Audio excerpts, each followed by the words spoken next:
ఒకే ఒక్క ఫోటో, అందులో కనీసం ముఖం కూడా చూపించలేదు.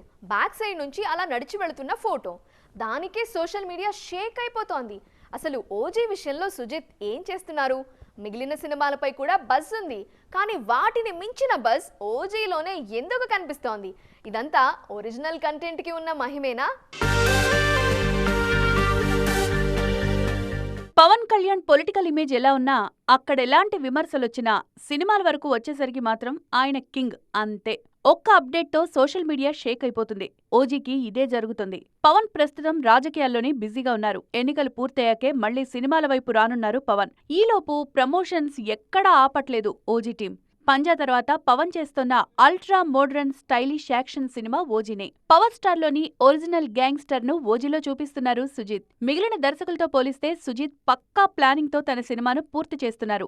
ఇప్పటికే ఓజీ షూటింగ్ 70% పూర్తయింది. తాజాగా బయటకొచ్చిన ఓ ఫోటో సోషల్ మీడియాను షేక్ చేస్తోంది. అందులో సుజిత్ భుజంపై చెయ్యి వేసి నడుస్తున్నారు పవన్. సుజిత్ పవన్ ఫోటో ప్రస్తుతం ట్రెండింగ్. ఒక్క ఫోటోకే ఈ క్రేజ్ ఉంటే రేపు సినిమా వచ్చాక ఎలా ఉంటుందో? పవన్ మరో 15 రోజులిస్తే ఓజీ పూర్తయిపోతుంది. జూన్ ఫస్ట్ వీక్ లో డేట్ సజెస్ట్ చేయాలని చూస్తున్నారు పవన్. సెప్టెంబర్ 27న విడుదల కానుంది. మొత్తానికి పవన్ పొలిటికల్ గా బిజీగా ఉన్నా మేకర్స్ మాత్రం ప్రమోషన్స్ ఆపట్లేదు. ఇది కూడా వాళ్ల స్ట్రాటజీ ఏమో మరి.